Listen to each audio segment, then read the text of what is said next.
Hey guys, welcome back.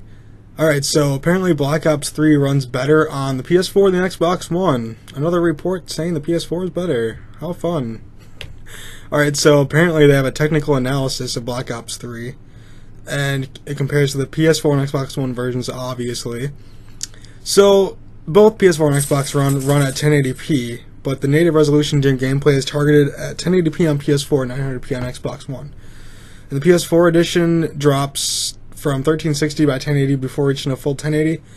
And there's some blur across distant details is apparent, and the Xbox One version rarely holds its 900p target and must dip below that, instead of reaching 1280 by 900 resolution even in less stressful gameplay scenes. So that's kind of interesting, actually. And then there's more challenging scenarios where the Xbox One could fall to 1200 by 900p. And the report found that the game uses a resolution upscaler, but the results leave much to be desired. So basically they came out and were like, the Xbox One release possesses a constant blurry appearance when the action really kicks in and fine details are frequently smudged over, while geometry edges appear rough and fuzzy.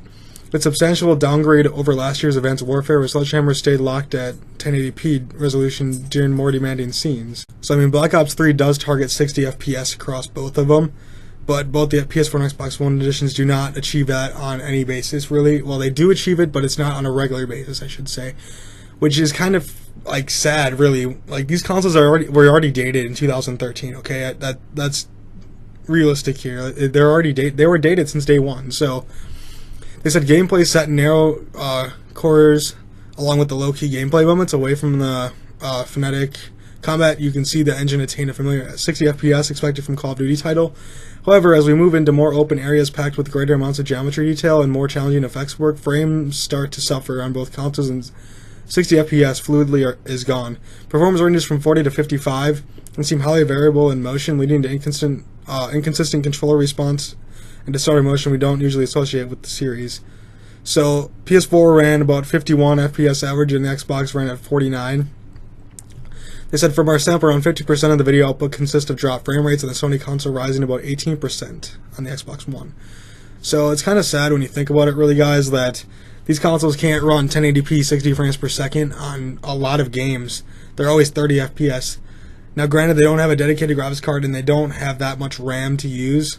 So two things right there where it already sucks for the consoles. So at this point, it really doesn't matter, like, if a game runs poorly on day one or week one, because there's always going to be a patch. That's just this day and age, I guess, with games. They used to have to make games perfect right from the get-go. Not so much anymore. They can just, let's throw it out and then we'll just patch it later. How about that? So if you guys have an Xbox One, just get it for that. If you guys have a PS4, just get it for that. Nothing to lose sleep over. There's going to be a patch regardless, I would think.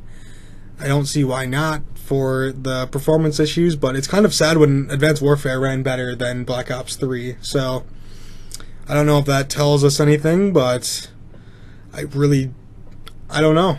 It's kind of sad, really, to be honest with you guys. Alright, so the Xbox One is going to get a lot better today with the new update. There's some notable things here, running Windows 10 on the Xbox user face, and, it's going to happen faster, whether navigating left or right through tab selections, so like Home, Community, One, Guide, and Store. Launching or backing out of games and apps, loading in all that online-driven content, or summoning the new guide by double-tapping the Xbox button. So it's basically just going to run faster, and it's just going to look more sleek and just nice. I like Windows 10, guys, so it's a really cool update for the Xbox there, and pretty big fan on that.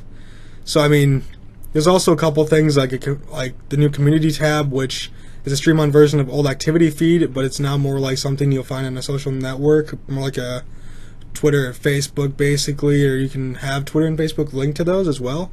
So that's pretty cool. So, and also the backwards compatibility. Those are like the three big main things that it's getting, and backwards compatibility is a huge one. I know a lot of people wanted it, and there was a list that I believe there's 104 games right now, so that's a lot of games to start out, and they're going to keep releasing more. So I mean, it's all good. I mean, Xbox, things are looking up for you guys. I mean, software Windows 10. You really can't beat Windows 10 for the software. Backwards compatibility looks really good. And the community tab, just something nice, kind of like what the PlayStation has a little bit, where you can see, like, oh, so-and-so has played this game, or whatever, basically. It's kind of cool, nice little feature, I guess.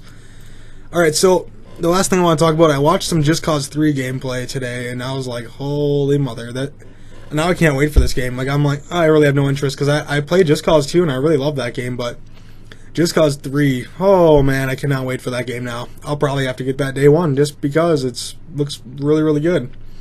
So, there's this trailer here about taking the scenery. It's really weird, because it's like a wide-angle camera, but it's like I don't know what. It's really weird, but I watched some other gameplay videos, and wow, game looks stunning, like absolutely beautiful. Like, if anything for a game, that's it. This is it.